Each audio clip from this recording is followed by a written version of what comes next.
Kalau zaman dulu ada slogan beri kami 10 pemuda akan ku goncang dunia.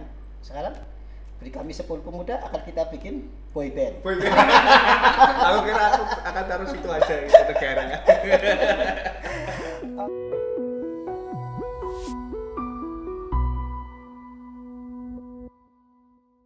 Assalamualaikum warahmatullahi wabarakatuh. Waalaikumsalam warahmatullahi wabarakatuh. Selamat sore, salam literasi, salam waskita, wawasan kita-kita. Sore ini kita kembali pada program Nyong Kon Ngobrol Bareng. Alhamdulillah Rumah Literasi kedatangan 2 tamu istimewa, anak muda, perempuan muda, laki-laki muda, ganteng, tapi peduli dengan desa ya. Mereka tergabung dalam program pengembangan kepedulian dan kepeloporan pemuda dalam membangun desa. Silakan memperkenalkan diri Mbak yang cantik ini. Ya, halo, perkenalkan nama saya Rahmawati. Asalnya di Desa Utamdala Tonjong. Apalagi ya? Aktifnya saya aktif berkegiatan atau organisasi Ikatan Pelajar Berdirian Nahdlatul Ulama. Terus di desa juga aktif pengurus Karang Taruna. Ya, itu. Termasuk di program PPK. Ya. Termasuk dalam PKKP juga pengembangan kepedulian dan kepeloporan pemuda. Aktif banyak organisasi ya? Pasti masih sendiri deh?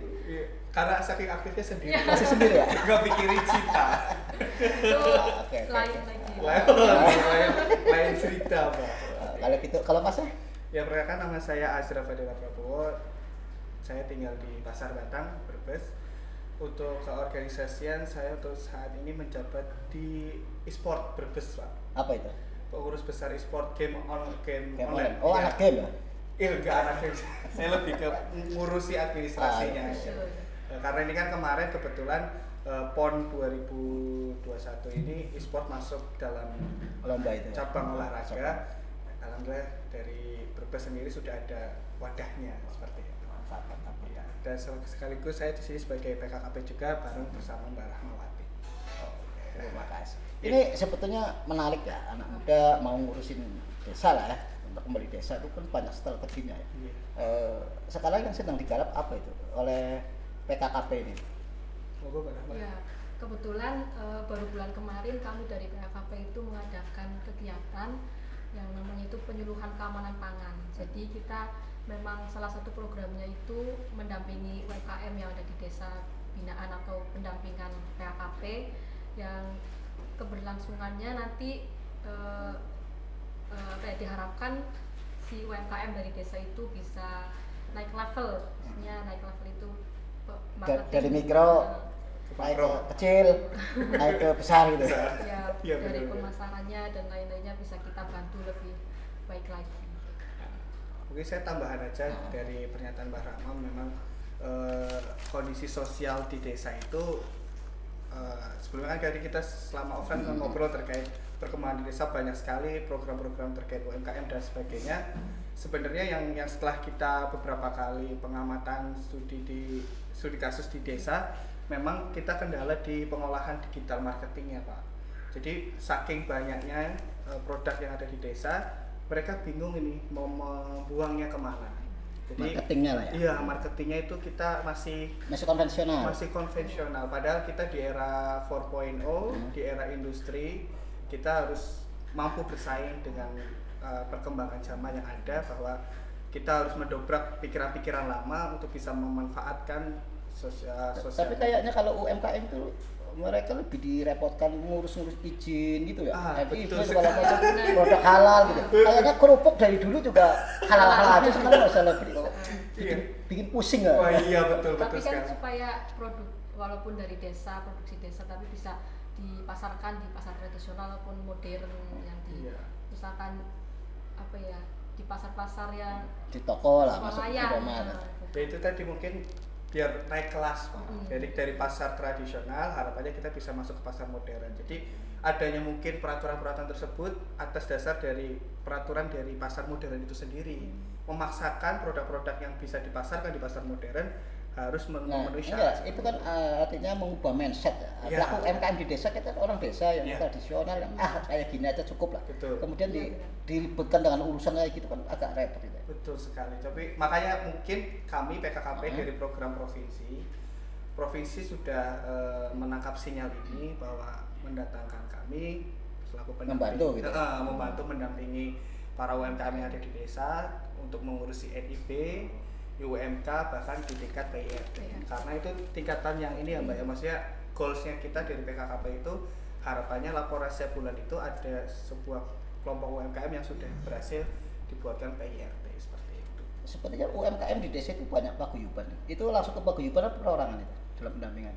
Kita biasanya melihat dari potensi desanya masing-masing. Kita kan ada 7 desa Pak PKKP itu di 2 kecamatan, Kecamatan Jatibarang dan Kecamatan Songgong. Kalau untuk contohnya di Desa Bojong itu bentukannya kelompok, itu ada kelompok ikan asap. Nah itu mereka bentukannya kelompok, berarti pengajuannya dengan paguyuban itu. Nah, mungkin dari Mbak Rama ada tambahan lagi. Iya, memang di desa juga ada beberapa masyarakat yang sudah bergerak di bidang UMKM, entah itu dari individu ataupun dinaungi oleh yayasan. Memang ada Paguyuban. Iya, paguyuban gitu. Oh gitu. Terus selain UMKM kan ada strategi literasi menjamur lah di Brebes, tiap desa dengan TBM lah. Iya. Meskipun cuma buku di tata-tata. Atau ada lagi semacam UMKM literasi BUMDes kan, gitu. Itu kan peran pemuda semua sebetulnya. Itu gimana? Teman-teman di luar yang anggota KKP ini antusias nggak ikut? Apa jenengan tuh aktif karena ikut di PKKP ini atau memang passionnya gitu? Gitu. Ya, kalau saya alhamdulillah ya, kalau terkait dengan desa, memang dari dulu saya inginnya tuh berkarya atau bekerjanya nggak merantau di kota. Keren. Supaya Jodohnya juga ada orang desa. Biar sarahannya nggak jauh-jauh. Iya, jadi seperti itu ya mungkin. Biar nggak repot ya kan. Tapi udah nikah juga belum? Belum. Cocok lah. Enggak. Memang kebetulan program PKKP tidak boleh menikah. Oh. Syaratnya tidak boleh menikah selama Itu program programnya. berlangsung. Kayak akabri gitu ya? Iya, seperti itu. Syaratnya seperti itu. Mau dilanjut? Coba lanjut.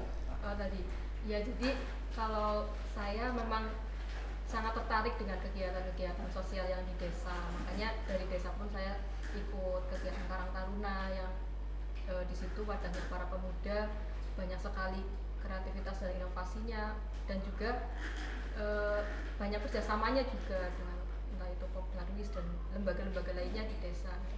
Sangat menarik lah kalau semua anak muda seperti mbaknya ini. Ya. Keren dong ya, bisa cepat maju ya. Memang Tapi kan mesti biasanya orang tua, penentang orang tua lah. Kamu sekolahin, saya sekolahin, kerja di kota lah, di pabrik. Iya. Agak gitu ya. dan itu memang di beberapa desa penempatan PKKP itu banyak yang termention seperti itu. Bahkan saya di desa mana itu ya, di Desa Bojong saya pernah dengar itu anak-anak mudanya lulus SMA, trennya saya dulu lulus SMA, pembahasannya mau kuliah di mana nih kayak gitu. Tapi trennya sekarang, anak sekarang setelah lulus SMA mau kerja di pabrik mana nih kayak gitu. Jadi sudah tidak ada lagi minat untuk membangun desa, karena mungkin branding dari desanya sendiri pun tidak bisa menjanjikan sesuai dengan apa yang mungkin anak muda butuhkan. Makanya dari saya memang dari e-sport ini memang ada program yang namanya sosialisasi untuk pemuda terkait melek digital itu. Kan di desa tuh banyak anak yang menggunakan gadget hanya untuk kepentingan main game. Nah, itu bisa kita arahkan. Jadi game sekarang juga bisa menghasilkan uang dan segala macam. Ada rencana bikin itu dong, desa YouTuber atau kabupaten YouTuber kayak yang udah ada itu. Desa gamers. Desa gamers. Ya mungkin ada, tapi kayaknya beberapa desa juga ada yang tidak terjangkau dengan internet dan segala macam. Itu sangat susah. Blindspot itu kan yang sangat sulit sekali Pak. Yang jadi PR kita juga itu tadi branding dari desanya itu sendiri untuk bisa memfasilitasi anak muda untuk bisa berkembang di desa. Ya saya akui memang melalui BUMDes itu ya. Iya, harusnya dari BUMDes, karena sekarang kan sudah ada peraturan desa terkait tentang dana desa, satu desa 1 miliar. Itu kan cukup besar sekali. Bahkan untuk di Desa Jati Makmur itu di Kecamatan Sombong, untuk APBD anggaran untuk pemuda itu sudah dianggarkan sekitar 40 juta. Itu kan kalau misal pemuda itu bisa memanfaatkan itu dengan baik, itu akan menjadi nilai tambah untuk kemajuan artinya, desa. uang itu bisa berkembang lah. Bisa, Pak. Artinya ketika kebijaksanaan satu desa 1 miliar itu nggak ada, udah bisa menghidupi sendiri. Betul. Itu kan yang penting tinggal minat dari pemudanya itu bisa mau mengembangkan di desa atau tidak. Banyak potensi sebenarnya yang mungkin bisa dikembangkan, tapi mungkin banyak orang yang tidak tahu. Nah, virus pemuda yang mau peduli kayak jenengan itu harus ditularkan. Harusnya. Harusnya. bisa. Sebetulnya mindset kan ya. Iya. Mindset. Jenengan itu sendiri kan punya mindset apa supaya tahu nih yang lain. Kalau mindset saya sih sebenarnya lebih kepada karena basic saya di ilmu sosial dan ilmu politik pemerintahan. Dari dosen saya memang setelah saya lulus itu beliau mengamanatkan untuk mengabdi di desa, untuk memberdayakan masyarakat yang ada di desa. Itu kayak tugas utama kalian selaku sarjana, karena mengamalkan tridharma perguruan tinggi kan seperti itu. Pengabdian masyarakat. Itu kan harus di mapping dulu kan masalah-masalah desa kan. Betul. Itu kebanyakan hasil itu dari hasil mapping masalah apa sih di desa? Yang terbanyak lah. Rata-ratanya masalah ekonomi. Iya. Sampai dicap miskin ekstrim miskin. Iya, betul. Ekstrim miskin sekali. Makanya ekonomi itu memang jadi faktor kunci utama untuk pembangunan di desa. Ya, salah satunya mungkin yaitu memfasilitasi desa bisa memfasilitasi pemuda untuk bisa berkreatif. Yaitu dari kreatif itu kan mungkin bukan hanya dalam satu sektor, nanti kan bisa berkembang ke sektor-sektor yang lain. Seperti itu. Miskin itu kan berkaitan juga dengan pendidikan. Iya. Artinya tingkat pendidikan gitu. Tapi nggak juga sih, banyak orang sarjana miskin. Mungkin pilihan. Kalau sarjana miskin kayaknya mungkin pilihan untuk down to earth mungkin. Si Mbak apa namanya? Mbak Rahma sendiri sampai kapan ya? Setelah nikah juga mau aktif di desa gitu. Biasanya pemuda habis nikah repot urusan rumah tangga gitu. Iya, apalagi perempuan ya. Punya anak. Kalau ke depannya mungkin maksudnya setelah masa-masa ini selesai ya dari di PKKP, kan pasti ada step berikutnya ketika sudah menikah. Artinya kan ada keberlanjutan termasuk program PKKP ini kan harus berlanjut, jangan satu ini ada nih program PKKP habis itu nggak ada nanti lagi, jadi nggak ada kesinambungan gitu kan. Iya, kalau PKKP ini kan memang program setiap tahun ada ya Mas.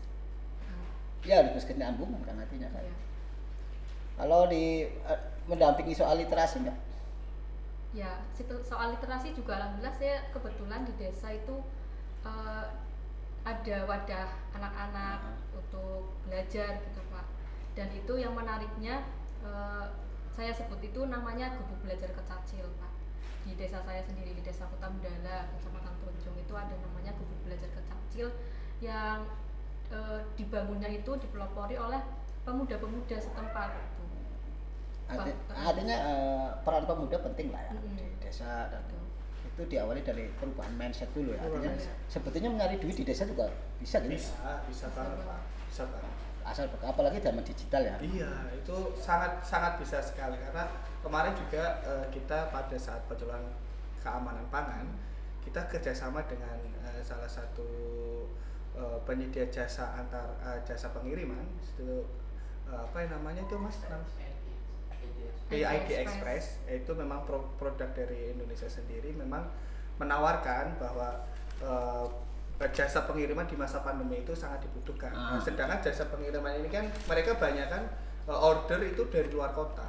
Nah, kalau hal itu tidak kita manfaatkan, ya kita akan tertinggal dengan yang lain. Kita zaman sekarang di era pandemi mungkin orang banyak memilih untuk order makanan dari rumah daripada kita datang ke tempat makan. Dan itu harus kita sosialisasikan terus terkait digital marketing itu kan. Kita juga sudah banyak platform seperti Shopee, Tokopedia. Tapi ada kendala sosial loh, ke psikologi masyarakat di desa ya. Ketika orang bisa kaya dari digital itu ya, terus dalam rumah terus kan ditanya itu numpang juga. Iya, gitu. Itu kayak itu kan masalah juga. Nah, saya kan di Jawa Barat. Ada calon mertua nanya kerjanya apa? Digitalnya nggak paham ngapain gitu. Kerja di mana? Pinginnya di kantor. Iya, mindset itu masih sampai seorang pekawan ada yang kalau sore dia terpaksa ngojek gitu ya. Memang kita mau nggak mau harus menghadapi perubahan era digital yang begitu cepat, Pak. Mungkin kita mengimbangi tidak bisa, setidaknya kita tidak terlalu tertinggal. Contoh sekarang kan ada investasi kripto dan segala macam, apalagi ini anak muda banyak investasi di bidang yaitu kripto, koin-koin digital kayak gitu. Ya kalau dulu kan investasi apa itu uang digital nggak tahu, tapi memang perubahan itu kita harus menerima ya Mbak. Dan harus tahu lah ya. Harus tapi jangan terjebak juga lah. Iya betul Pak, betul, itu harus minimal harus tahu. Kalaupun kita tidak menjadi pelakunya, setidaknya kita minimal harus tahu seperti itu. Jadi kalau disumpang lagi. Jadi program-program PKKP ini jenengan berapa binaan desa binaan? Iya, tadi kan juga Mas Asja udah menjelaskan ya kalau di PKKP Brebes itu ada 7 desa binaan kita. Satu desa berapa orang? Satu desa ada 2 peserta PKKP. Itu mapping masalah dulu. Iya, memang dari awal kita kan penempatan selama 10 bulan. Dari awal kita sudah survei wilayah, ya pengenalan wilayah, potensi-potensinya apa yang bisa kita angkat seperti itu, dan lembaga-lembaga apa saja yang ada di desa tersebut untuk kita jalin kerjasama untuk sama-sama memberikan pemahaman bahwa pemuda itu memang harus ikut dalam pembangunan desa. Emang nggak ada masalah kan selama ini? Masalah sama Pemdes lah, sama kerjasama itu nggak ada masalah. Nggak ditolak kan? Enggak. Kita diterima dengan baik oleh pemerintah desa tempat pembinaan kita. Ini luar biasa ini.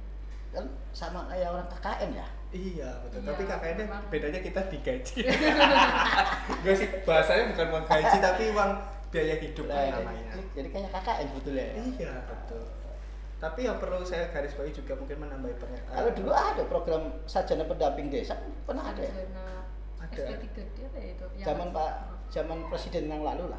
Dulu juga ada PNPM itu Pak, milik Pak Bapeda itu dulu kan. Nah itu dulu PNPM, sekarang PKKP. Cuma bedanya kita nggak bawa anggaran. Kalau dulu PNPM kan mereka bawa anggaran dan sudah ada programnya. Kalau kita memang dari awal penempatan kita merancang program karena basisnya dari permasalahan yang ada di desa yang ditempati. Jadi lebih tahu persoalan lah ya. Lebih tahu persoalan tapi tidak ada anggaran. Tidak ada. Lebih ke gagasan Pak. Gagasan ide apa yang bisa kita. Gagasan nggak dieksekusi ya repot juga kan. Nah makanya itu butuhnya. Nanti yang eksekusi siapa itu? Pemdes. Harusnya Pemdes. Harusnya. Makanya kita sifatnya sebagai pendamping, fasilitator, konseptor. Sisanya nanti kita serahkan ke pemerintah desa. Lebih banyak masuk meja laci apa eksekusi? Nah itu yang termasuk itu tadi. Monitoringnya gimana?